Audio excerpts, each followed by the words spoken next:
Side by side at the microphone, from the green light to the speed trap, Ray Garino and Joe D calls them as they sees them, and you better believe them. Here, relevant news, biased opinion, and outright nonsense regarding every aspect of automotive culture. Gasp! It's mechanical trickery never before broadcast over FCC-regulated airwaves. Thrill to the explosive tension as Ray and Joe cuss each other down track, barrel roll across the finish line, laughing at certain disaster as they shake hands with the devil. All that and so much more at high noon this Sunday on the Motormouth Radio Hour. Call in and speak live with the Wizards of Speed and the Live Eat, Ray Garino and Joe D. Bring the whole family. Kids under 12 get in free every Sunday at noon on WHPC. Take the Hempstead Turnpike to the Meadowbrook Parkway and look for the no parking on the expressway and no express service on the Parkway sign. Go right on Highway 24 to Garden City. $2 all-day parking includes pit pass. Ski there! All right. You've tuned into Motormouth Radio, Long Island's only automotive talk show, with your host, Ray Guarino, co-host Chris Switzer, and the veritable team of know-it-alls we have behind us over here. We have, I think we have Diplomat Dave and know-it-all Bob up back in the back helping us out today. So we're here to solve and help you ruminate over all your automotive pleasures. Chris, how you doing today? Doing well, Ray, here on this open phone Sunday, because we're talking to ourselves at Motormouth Radio, which I'm always pleased to do, because you and I can pretty much prepare for all of about, 12 seconds, and we come up with an hour show, and sometimes it shows. But we have an open phone hour, and I'm very pleased to hopefully get as many calls as we can today. And how would people do that? How would they connect with us telephonically? Telephonically, all you have to do is do a tap dance on those keypads, like I used to say in the old days. 516, I used to say it a lot better too. 516-256-9510 is the phone number. Write it down. 516-256-9510. Please call us, because we are talking to ourselves today on this fine fall day. And it's still warm, Ray. It's still warm. I'm very pleased. So far, yeah. We do have some dignitaries in the audience. You know, we just had our promo from Scotty Gosson. It was just Scotty Gosson's birthday, so a warm... Oh. How do you do to Scotty? Happy birthday. I wished him a happy birthday over the weekend. He's doing fine out in Medford, Oregon. And he said he's still working with one of the guys in the... He has been playing with the band for various reasons, but he's working with one of the guys in the band. He promised me a couple of years ago he was going to do a couple more promo drops for the show. Oh, good. And then they weren't able to pull that off for various reasons, but he said they are still in talks and trying to work that stuff out. So we may get some more nuggets from the Scotty Gosson combo in the future. Who knows? That would be very cool. Yeah, that would be great. The Open is great, but it's running. It's running. It's doing its due diligence. It's running very long time. Absolutely. So hopefully we'll get some new content from the Scotty Gosson trio. That'd be a lot of fun. So how was your week? Did you have some... I was confused all week, so I mean, we can get into that. Why were you confused? No, when you step in front of a vehicle, and you know this, you step in front of a vehicle and you have a litany of things that you need to perform on this said vehicle, and you don't know what to do first. Oh, geez, yeah. You don't know what to do first. And just to make a long story even longer, I sat outside last night. I had literally the evening to myself. It was a nice night. Went into the garage, closed the door, sequestered myself away from everybody. And I wanted to try and put in a power antenna in the 300. Because there is nothing I don't like more than a stalk of an antenna that just sticks straight up and just doesn't do anything. Yeah. It's there. It gets in your way. I can't tell you how many times I've hit it, bong, bong, and it's just all this appendage that I just don't want there. And I'm an old caddy guy. Right. The antennas are supposed to power down into the fender. That's what they're supposed to do. So I don't mind going for an aftermarket antenna and just basically hooking it up and installing it. It's an aftermarket antenna. Who's going to know? And the thing that I'm trying to make lemonade out of lemons is the individual that owned this vehicle before me decided to drill a hole in the metal dash down low, and there's nothing that's more of a burden than a hole in your dash. Yeah. So, because how do you fix it? I mean, you could fiberglass it, Bondo it, weld it, but then, but you have an interior that you have to completely remove in order to do so. And then you have to paint it that color, whatever the color is. Right. So I thought, you know what? I'm going to take the easy way out, and I'm just going to put a switch there. A switch. That's the first thing I thought of when you said that was a switch, but... Yeah, there's okay. So that's where you're going to put your antennae switch, right? So the quandary of what switch to use, is it a rocker? Is it's got to be a 3-position switch, or so it's one of those things that, because it's a power antenna switch, and it has to go up. You have to hold it to go up. You have to let it go for it to stop, and then you have to hold it down for it to go down. It would be obvious. So the whole affair, this whole quandary in my head. Okay, we got to set this all up. Got to figure this all out, but the thing that stopped the production dead was I figured, let's try the power antenna to see if it works. Yeah, good idea. Good idea. Excellent idea, in fact. This is something I've learned from my longtime radio colleague, because the old me would have just installed it and tried to figure it out. Meanwhile, it's in the fender and it's not working. Well, I literally put some power to it, and I got beepita. Yeah. I got zero. Nothing. Beepita, boopita, bopita. Well, where did said antenna come from? Japan or China. So it's a new part. Yes. And we do know what new means. Joe is on watching our backs today. So tell everybody what new means, because I just repeated this to somebody during the week who did not know. So please, do you remember the? Yes. Never ever worked. Yes. That's what new. And there you go. It did nothing. Ray, nothing. I tried all different connections, because you have 3 wires. You have a ground, you have a red wire, and you have a green wire. So obviously you hook one to ground, you hook one to the red, which would make it go in one direction. You hook one to the green, and it'll go in the other direction. And if you hooked up one to it in the direction it's already in, you'll hear the clutch go. Tuck, tuck, tuck, tuck. Yeah. Oh, okay, I don't have to go that way. Let's flip the wires and let's send it in the other direction. Didn't do anything. Wow. Did diddly. So now I'm staring at this thing. I'm figuring, what am I going to do with this now? No. Let's keep those cards and letters not coming our way. But anyway, I had to write the guy back and said, it doesn't work. You're going to have to tell me what's the secret. I don't know what the secret, because I don't want to just write the individual that sold it to me. I don't want to write him back and say, it doesn't work. No. You got to give a little bit of back and forth here. So I say, look, is there something I'm not doing? Maybe there's a little card that needs to be pulled out to reveal, I don't know, some sort of power source. I don't know, because this thing is, like you said, Chinese. Where did you buy it, by the way? On eBay. Okay. On eBay. But you know what the funny thing is? Al's antennas. I know. I've heard all about that guy. Al's antennas. No, I've done this before. I had a power antenna that one of these cheap overseas antennas. I bought it and I put it in the TR6, and that antenna lasted 20 years. It worked fine. It was perfect. I don't know if I bought the same type. I could have. I don't know. It was 20 years ago. Right. So now I'm stuck with a broken antenna. I'm waiting for a response back. But it's now I put that down, and now I'm standing back at the car going, what now? I'm confused. I had my whole night planned, and now I'm left I'm dancing. Your dance card is now empty. I'll tell you this. I had put a power antenna in my Pontiac back in the late 70s. And to me, that was like the boom of mobile audio. Yeah. 78, 79, 80, those were like the heydays of mobile audio. So you're going to get into now mobile audio porn. Yeah, exactly. That's in some circles, that's exactly what it is. And I came across that antenna a while ago when I was doing restoration on the car, and I wasn't going to use it, so it was going to be thrown out. But I held it and said, "Man, this is the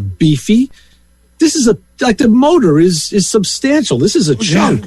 And I know that the car is even into the 90s.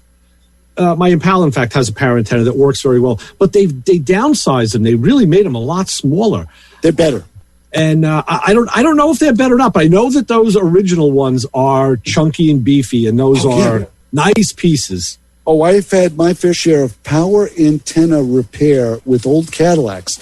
And believe me, the stalk and the motor, you could swing that thing around like a Viking club. Right. It will take people out. You had to use the brace. They always told you the brace to put into the trunk to brace that motor. And you really needed to do that because the thing would actually torque and move around if you didn't. Oh, sure would, yeah. I had one once. Sure. I had a friend that had a problem, and he kept hearing a clunking noise. It was actually the power antenna, to cut to the chase, was moving around in the fender of the car, between the fender and that torque box, and it kept boom, boom, boom, and clunking. And he thought he had front ends falling out and all sorts of brake problems. Like, dude, now it's the antenna. It's so funny because on the Fleetwood that I had, on my uncle's Fleetwood, the antenna would go up and then fall out of the fender. It would just take like a swan dive. That's right. And you'd see the nylon cord following out of it. So that I was like, I could fix that. That's not a problem. That's not a big deal. It must have been. It's the antenna weekend because I just. Yesterday, in fact, I took my car out, took the Pontiac out for a drive, took it out to wow and awe people with its gleaming chrome and shiny. Did. Nice. Made to be driven, and I'm driving it. Good and I'll for tell you. Again, I'll just cut to the chase. I'll cut to the end of the story. When I got home, I told my wife, I came in and said, you know what? I really like driving that car. It makes me happy. It makes me smile. And I tell you, give me a big V8 with a standard shift any day of the week, man. Those things can do anything. You know, I agree. Literally, can do anything. But anyway, I digress. What I wanted to do was one of the, now I'm down to the little finishing detail jobs on the car. Sure. And one of them was I needed to put the antenna mast on the stalk. Oh, okay. What I did was I broke down and I went back to a fender-mounted antenna. Because I had the antenna, like I said, years ago, I had a power antenna in the trunk that I made a hole in the top of the quarter panel for. Which you filled, I'm assuming. Well, what I did is after I took that power antenna out years ago, I put in a regular mast in the trunk. Oh.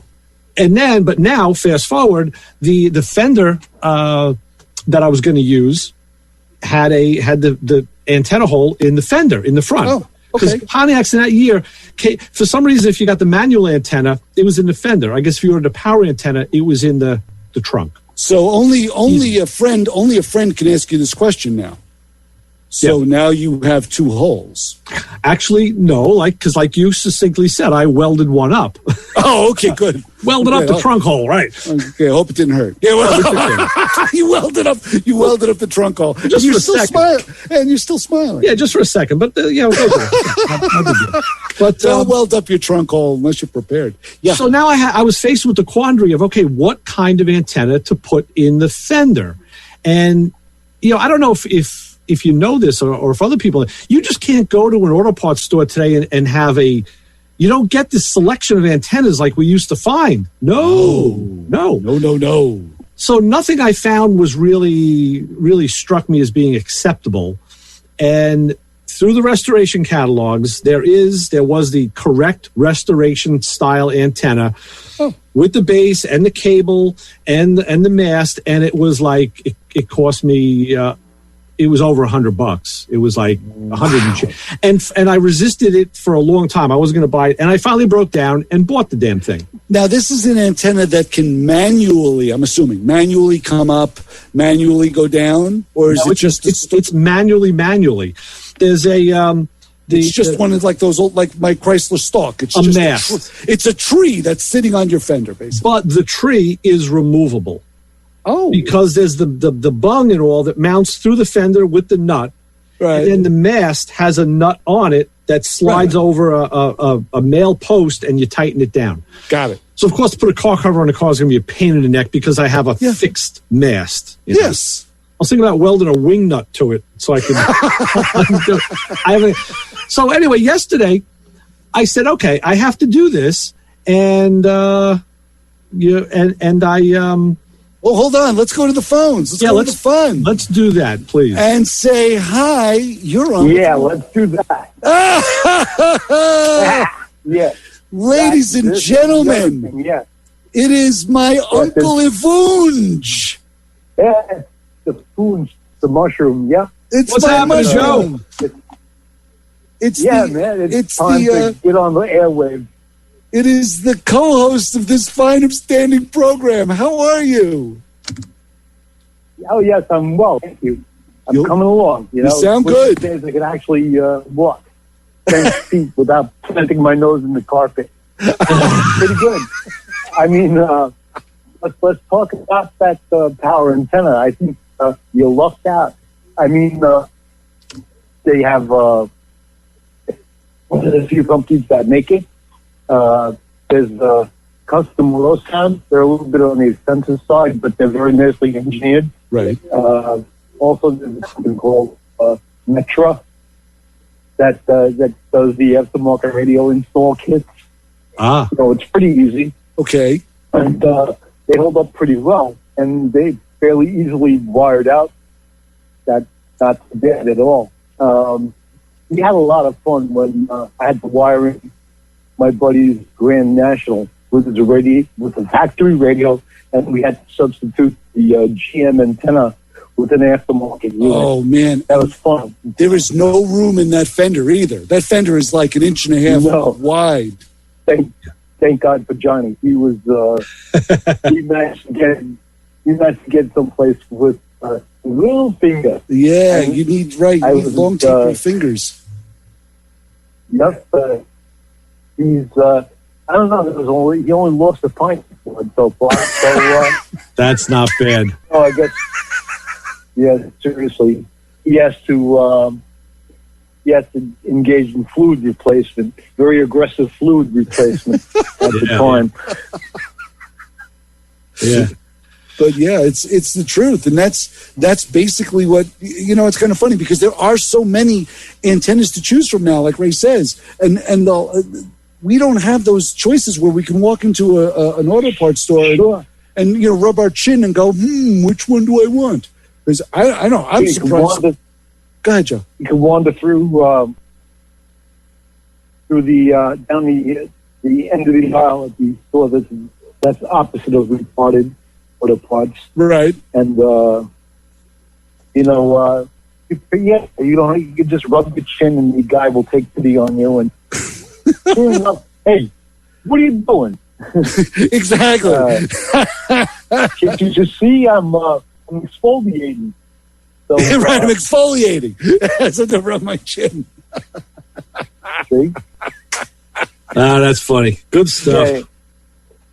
Hey, it's good to hear from you, my brother. You sound good. Sure. You sound good. You too, man. Thank you. As always, you are a consummate professional. That's great. Well, anyway, at one point, real quick, I got about double checking the wiring operation. I had the boys in the UD over there. I was like, okay, turn the radio on, turn the key on, turn the radio off, turn the key off, and you'd go up and down. I was watching the relay work. But that's the great mysteries of life, and even an engineering degree, an electrical engineering degree. That's great. To get when you could successfully get the radio to power the power antenna up when you turn the radio on is a true engineering feat. And I know with most of the aftermarket radios, it is a blue wire that powers the antenna. Just so you know, the blue wire. Yeah, it's a blue wire. High fives and smiles all around, and they'll crack open the bottle for celebration purpose. Hey, Joe, let me ask you a question on another vein, Joe, if I could. Sure. Our friend Jeep and Al. Well, it's not an artery. No. Jeep and Al was asking us last week. He has his Dodge Ram and he has a Power Wagon, and he wanted to get he wanted to buy a scanner so he could look at body issues and like wheel speed sensors and all. What's the Chrysler specific scanner that I know you love so much? The one that really talks to Chrysler well. What year is that? I think the Power Wagon is new, and the Ram I think is maybe I don't know, maybe say around 2012-ish.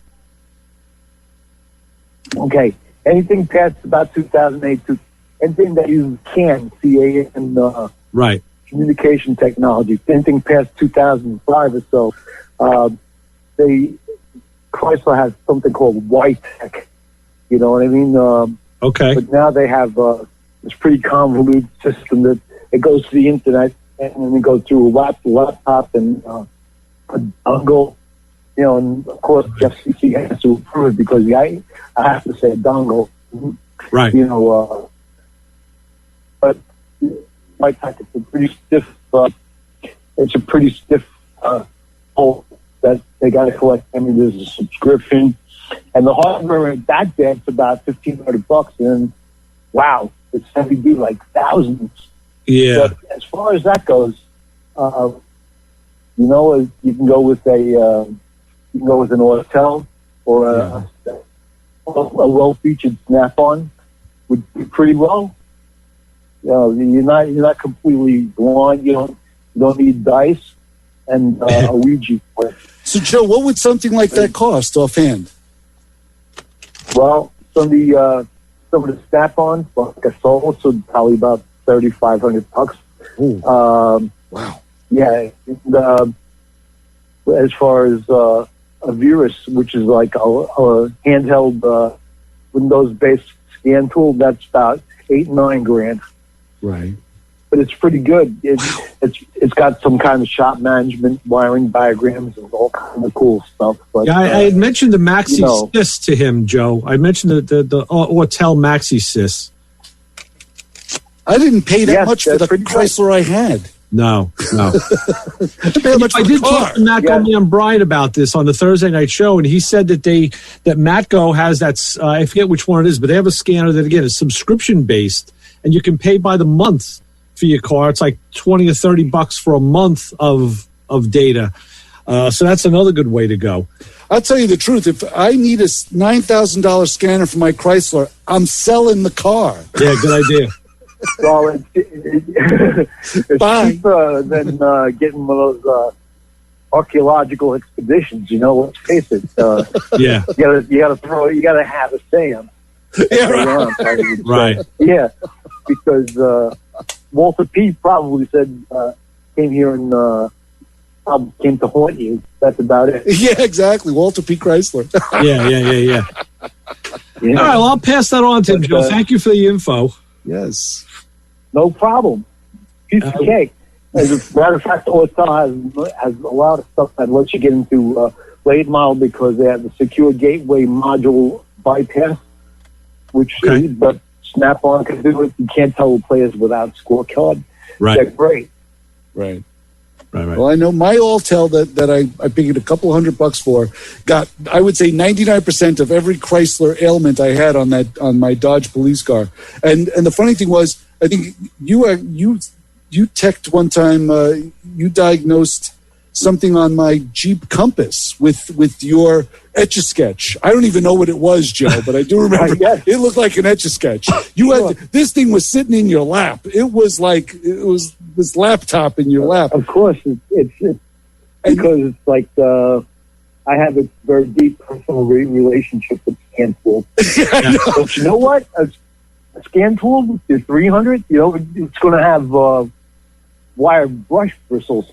It's going to diagnose. It comes up and says, "It's rough, stupid." Yeah, right. But you asked me a question. You actually turned to me dead faced and said, "Did you put a bad CD in the radio one time?" The car is 10 years old. It can tell you that. That's right. Joe was able to diagnose that with this Etch-a-Sketch device that I swear he was tap dancing on the touch screen like I couldn't keep up. But I do remember him saying that. I remember. Now that. I think to myself, very twitchy. I think to myself, I don't want a scan tool that's that invasive. Yeah. Get that personal, you know. I know. I don't want a scan tool that knows the brand of toothpaste I use. I don't want that scanner. Sure. You know, close the pod bay, open the pod bay doors, Hal. Yeah, exactly. Go with that. That's exactly. I don't want that one. You know, you have to I use the Skynet 3000. Right, the Skynet 3000. Yeah, good. Nice. All right, Joe. Thanks for that, brother. We'll talk to you soon. We'll be in touch. No problem. Gonna get out and see you again shortly. And no problem, bro. You got it. You sound fantastic, my brother. All righty. Take care. Good to hear from you, Chris. Good to hear from you too. Thanks for the call. Okay. Thank you. All right. Take care, man. We'll talk to you soon. Bye-bye, Uncle Avon. All righty.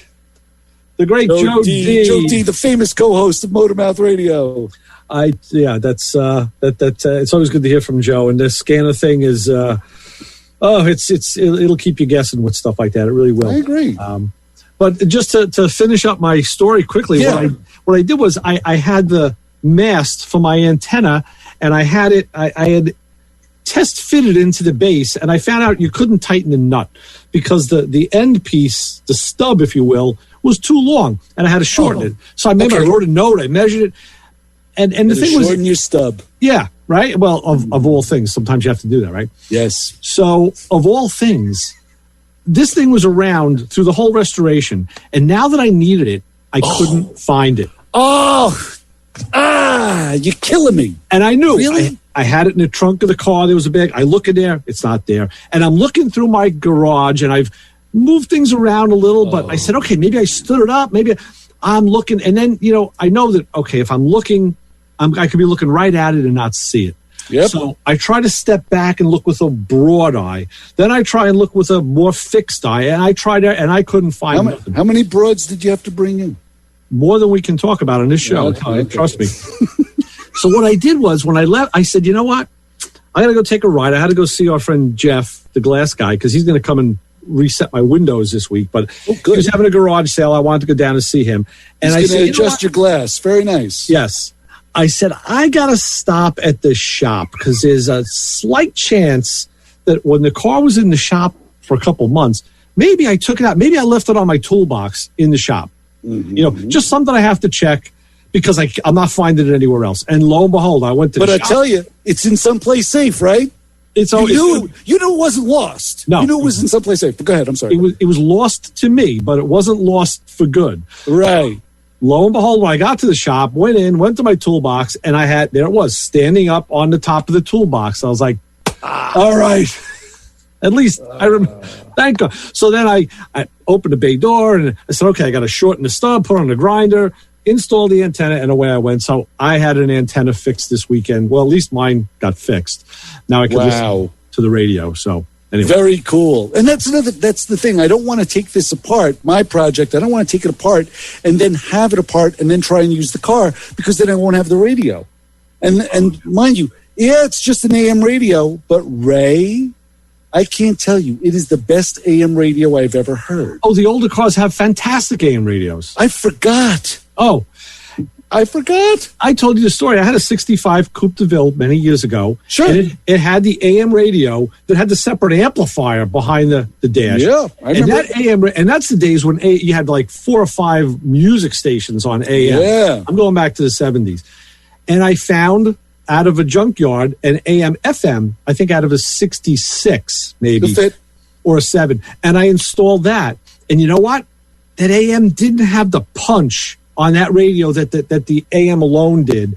And I kind of missed that. I really did. But yeah, the older radios are I noticed even newer cars, like my wife's Cruise. It's a 2012. The AM radio in that thing, the AM section of it, it's kind of, it's tinny. It's not what I consider to be a good, and auto manufacturers have cut back on that. They want to do away with it altogether because they say, well, no one listens to a radio anymore.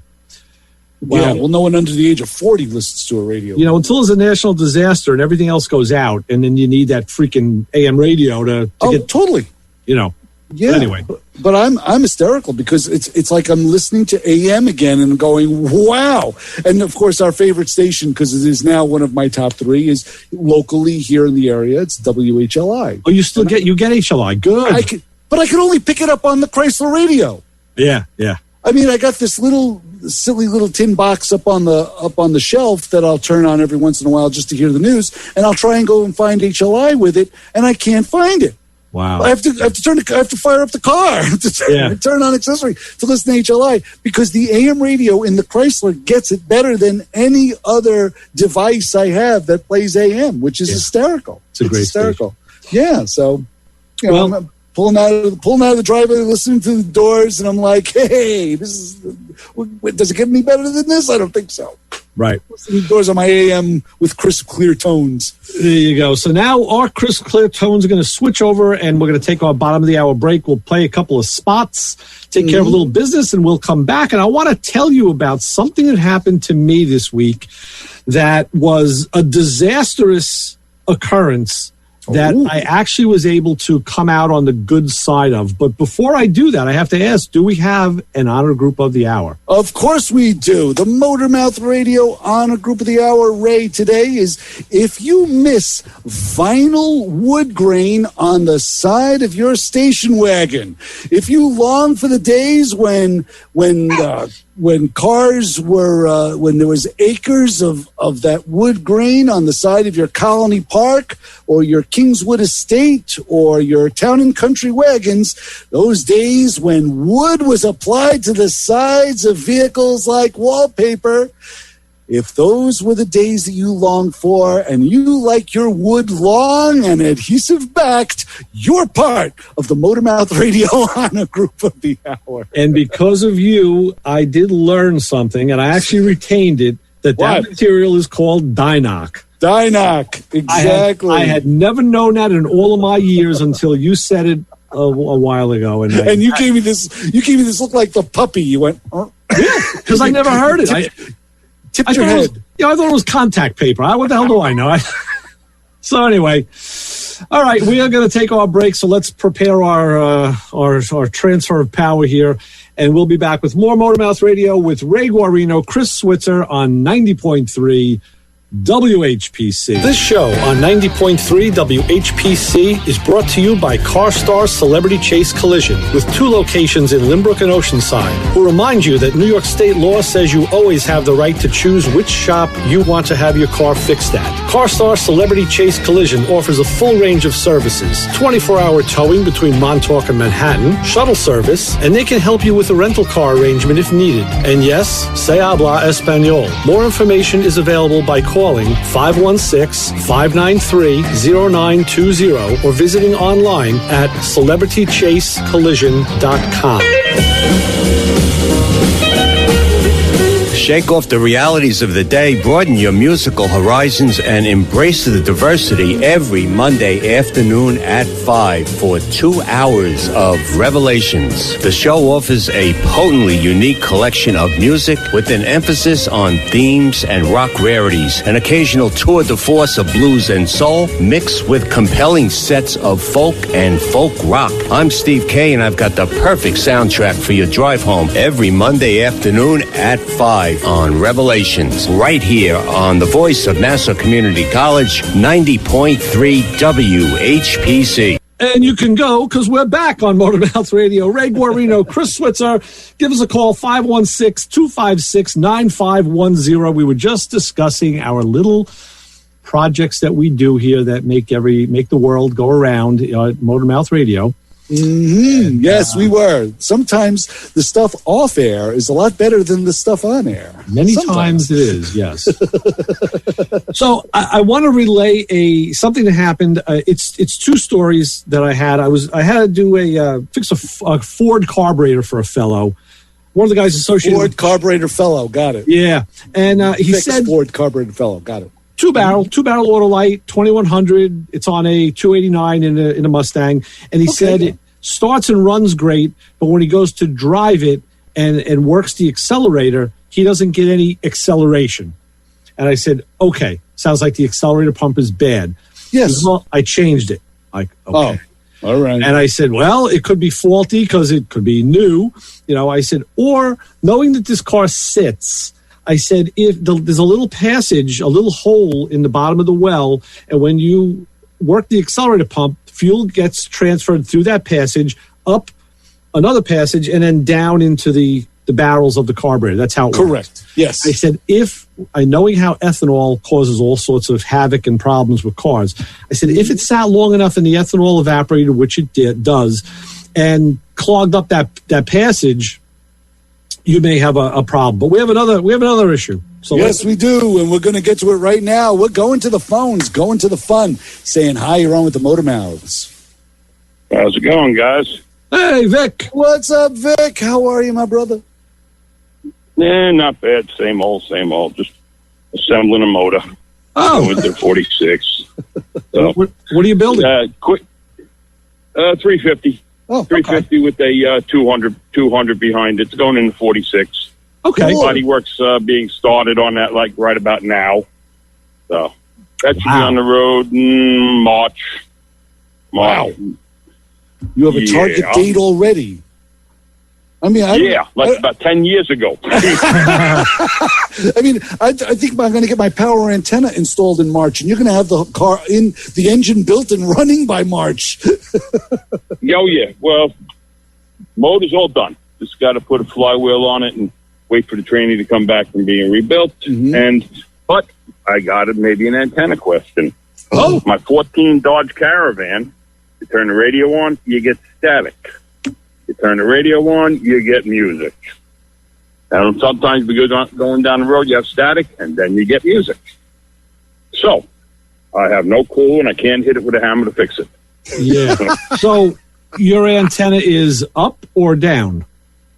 No, it's a stationary. Okay. Stationary antenna.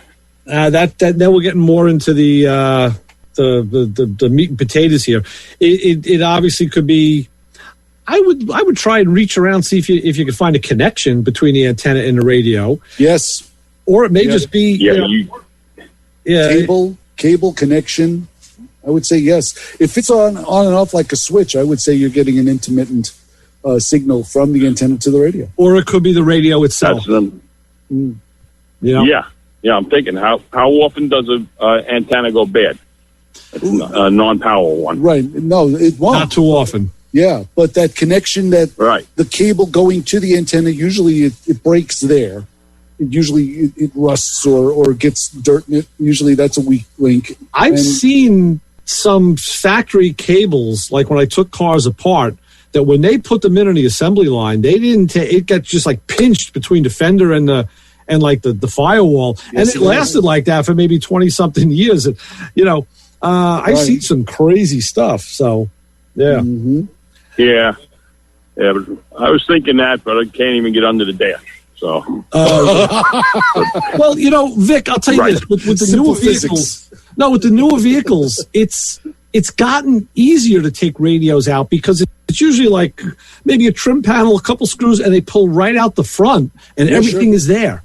Yeah, So what I would do is, if you were that ambitious, pull it out, disconnect, get another antenna that just a test antenna, plug that one in and hang it out the window and drive around. You mean a coat hanger? Coat hanger, yeah. A coat hanger. No, you need that for a welding rod. You need that if you got to do some welding. Oh, yes, right. And muffler hanger. And muffler hangers, right? Exactly. So, yeah, I think that's the track you got to take. It's going to be one or the other. I love that this show is known for the appropriate way of repairing things. Yeah, life hacks. Exactly. Yes. Right. Exactly. Life hack radio. Hammer and a screwdriver, and then duct tape. And then duct tape, right. Vic has taught us some of the best ones we know, as a matter of fact. Yes, he has. That's for sure. Like I said, you got a cutting torch, and then you have a welder when the cutting torch didn't work right. To put it back together, right. They say if it moves and it shouldn't, you use duct tape, and if it doesn't move and it should, you use WD-40. That's right. So. And when you touch wires together and they spark, there's current. Okay? Right. And then fire. Right? Exactly. When you let the smoke out. Right. That's right. I was just talking to Cassie John about that this morning. All right, Vic. Good luck with guys, it. Be good, man. Thanks, Vic. All right. Be safe. All right. Bye-bye. All right. 516-2. Go ahead. 516-256-9510. Be like Vic. Give us a call. So what I was saying with this Ford was I explained to him the accelerator pump passage and all that, and I said I'll have to take it apart and clean it, and And then maybe this may be a candidate for the ultrasonic cleaner, because. Okay. So I took it all apart, and I found that it had some sludge in the bottom. You know, it had some brown sludge, but it didn't look terrible. And I tried it first. I put some solvent in the bowl and worked the accelerator pump, and it didn't pump. So I said, okay. Took it all apart, and I put it through my parts washer and cleaned it. And what happened is, I have a dry well in my driveway. I had that installed when my driveway was poured. They literally put in, I thought I was going to put a 55-gallon drum in. No, he put a precast, cesspool funnel down under my driveway. Good God, man. What were you pouring in there? Well, no, the reason is I always planned to build a shed roof off my house to cover the driveway so the cars would be covered. Right. And the rainwater what we did is we took the gutter from my den and put it underground into that so that we wouldn't have water on the driveway in the winter that would freeze. Brilliant. So it was all part of a plan, and every part of the plan worked except I never built the roof. So anyway, I have the dry well, and it has a big grating on it that I can remove if I like.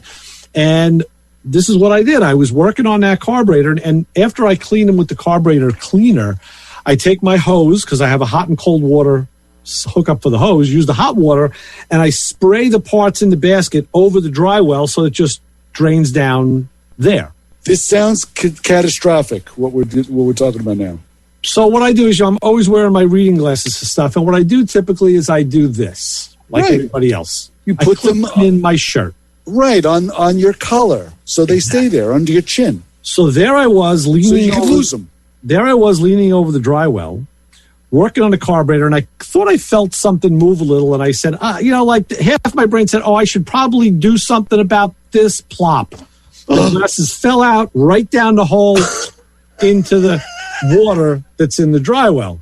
I would much rather that than parts of the carburetor falling into the dry well. Those I had in a basket. Right. And I'm like, the glasses are now gone. Now, I have various versions of my glasses, and this was one of the newer versions, which was a newer, very good set. And I was like, no! It was like a Geico commercial. Yeah. So, and I'm looking down, and I just see this murky. It was like I was watching that stupid show with the Oak Island. It's like I was looking down the money pit. All you see is like the swirling water, and you don't know how deep it is. I'm like, where am I? And I'm thinking, how deep is this damn thing? I really don't know. So, and I'm thinking mechanical fingers. I actually went in the garage and sat back and said, okay, think about this. Like my first thought was like, this didn't happen. I'm like, oh yeah. No, they're still on my collar. How am I going to get them back? Yes. Like, okay, mechanical fingers, no way. Totally, couldn't get my arm down there. It's way too deep. And you couldn't pull the grate off and send one of the kids down there. Well, the grate was off, but now the hole is maybe 6, 8 inches in diameter. That's all. You're not sending a diver down. Yeah, kids are not going to fit. Okay. No. Not even yours. I'd volunteer her. I know. She'd go down. So I had the thought, and I said, you know what? I have these neodymium magnets that are very, very, very strong. Right. And I have one that's about a half-inch diameter by about an inch tall. And this thing I like when you make those hand gestures. Too bad you can't see them on the radio. Right. This thing is the Mamaluke of magnets. I mean, it is the strongest thing. The Mamaluke of magnets. It is. Ladies and gentlemen, Ray has got the Mamaluke of magnets right here for us. Yes. So I was trying to figure out, okay, how do I lower, if there's got to be some metal on the glasses in the hinge by the screws, minimal, but there's got to be some. I'm liking this plan. I'm glad to be a part of it. Because I was thinking about sending a basket down, but no, if they're on the bottom, the basket won't scoop it. I'm thinking of all this stuff in my head. I said, so how do I suspend this magnet and get it down there? Because it's just smooth. So I took the magnet, I put it in a plastic parts bag, and then seal it. And then I took a long stretch of hookup wire, like the 20 gauge solid wire. I was going to say you got a wire hanger. 6 feet of it. Oh my gosh. And I pushed it through the seal of the bag, and I kind of sewed it around and then twisted it. Now I had and I lowered it down. And I started going fishing. Dun, dun, dun, dun, dun, dun, dun, dun. And I came up, with nothing, and all of a sudden I came up, and there were the glasses. Oh my gosh! And they came up like with oil, disgusting. But I saved them, took them in the house, washed them off. Oh my god! The magnet Mama Luke came through. Because now I put the glasses on, they stick to the plate in my head, so I can't. It's hard. I got to demagnetize them. But the other side of the story, that was the great success. The other success was when I went to put the carburetor back together, I took a close look, and even though it's a Autolite carburetor, it has an accelerator pump and plate, just like a Holly has, that it has a little plate with 4 screws and an arm. And in there, the accelerator pump is it looks like the size of a quarter, and it's surrounded by a square of rubber, right? It's a diaphragm, exactly. Diaphragm. But there's also a spring. And what this guy had done was he put one of the times when he had it apart, he had the spring he had it in front of the pump instead of behind. He had it in the wrong spot. Oh, so no way. I reassembled it, and now to test it, I just filled the bowl with water and worked the arm, and the thing was squirting water like crazy. I'm like, second problem solved. So wow, look at you. Those are the highlights of my week, pretty much. Wow, Mr. Problem Solver, and all it took was a Mama Luke magnet. Mama Luke magnet, I tell you, and I use that also. I keep it stuck to the side of my toolbox because whenever I need something magnetized, like another screwdriver, I just touch it to it, and literally, bang, it grabs it, and you rub it on it, and now the thing is magnetized. But now I have to ask you the Ray Guarino question. Yes. What are you going to do to solve that problem so nothing else falls through because I know you're not going to change your routine of spraying stuff over, taking the basket and cleaning the carburetor parts over the basket over the grate. What are you going to do to solve that problem that maybe your glasses won't fall through the grate again? Okay, again, you got one part of it wrong. I had removed the grate. Oh, that's right. I was looking at just the open hole because what I do is the basket from my carburetor agitator, the diameter of the basket is just a little bigger than the diameter of the hole. So I sit it right on top of the hole and hit it with the hose so all the water goes straight down. Got it. What I'll do in the future is I won't hook my glasses on my shirt, or I'll do what I did years ago. When I first started wearing reading glasses, I said, I need these things, and I don't have them with me. I asked my wife, I said, when you go to the store, get me one of those lanyards that, you put on your glasses and you put around your neck.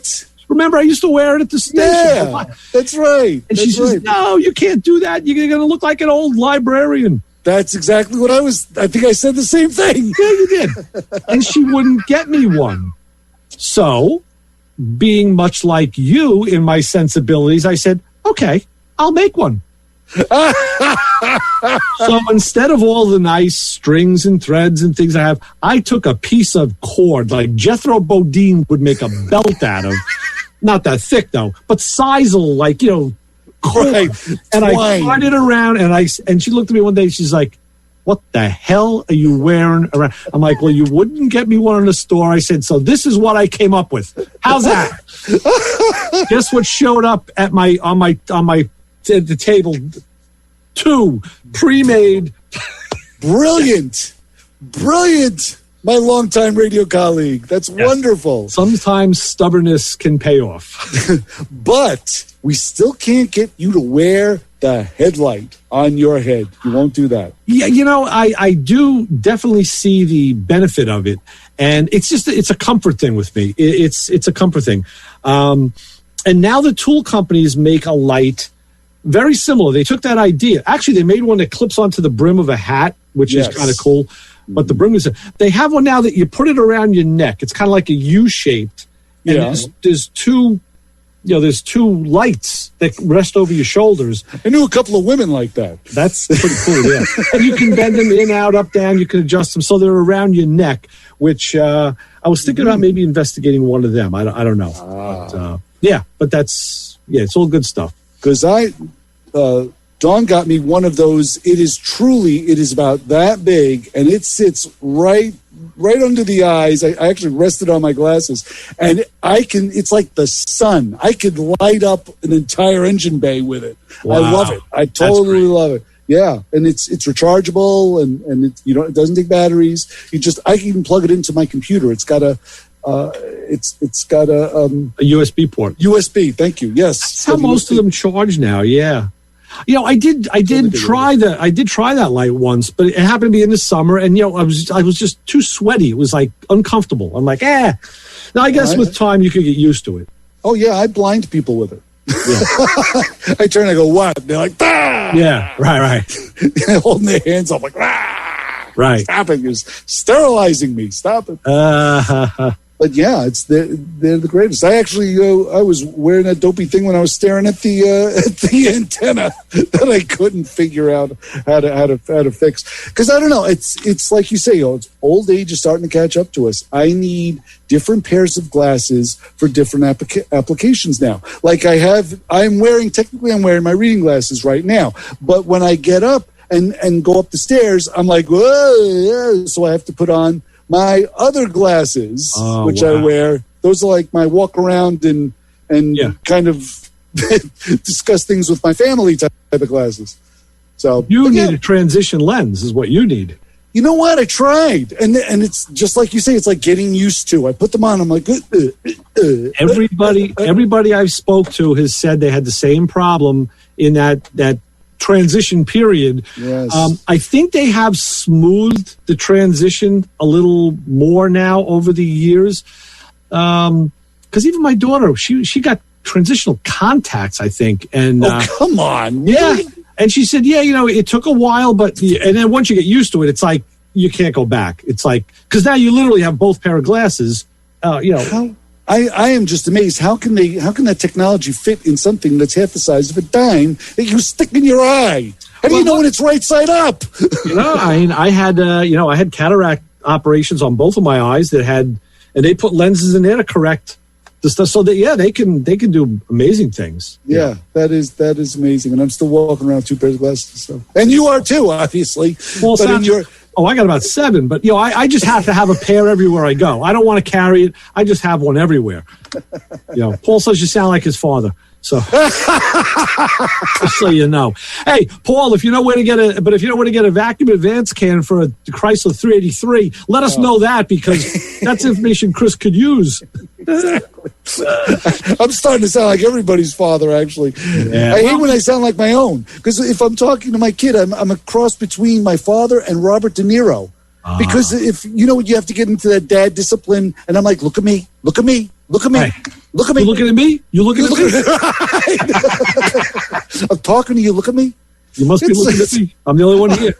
I'm like, when did I turn into Robert De Niro? And what does she say to that? Oh, she gives me the blank stare like her mother does. Yeah. No, I'm looking at the wall. Who are you? Right. Get out of here. Take a walk. She has got the blank stare down pat, my kid. That's great. She inherited it well. Oh, yeah. And I always said, the one person, when you talk first, you lose. Always the one who talks first loses. So when you get the blank stare, then you have to continue talking. At that point, you've lost. Right. Well, we're going to lose. We've lost another hour, so we're going to have to get out of here and let Kim come in and do Thunder Road, the best of Springsteen. So we're going to have to wrap this soiree, Chris, and we'll come back again next week. We're still working on Mr. Matt Stone, who wrote the Bullet book. We may get him in next week. Nice. And there's another fellow who's from Auto Ricambi. It's a Fiat place. They merged with Allison Engineering. We're going to get them on, but I guess we will push them for 2 weeks, and then we'll have some more fun. So we'll get out of here for now. What do we always say to people who tend to listen? Right. Who haven't switched off yet, don't follow us home. Right. And with that, Ray Guarino for Chris Switzer, we're signing off. We'll see you next week on Motormouth Radio, 90.3 WHPC. See ya.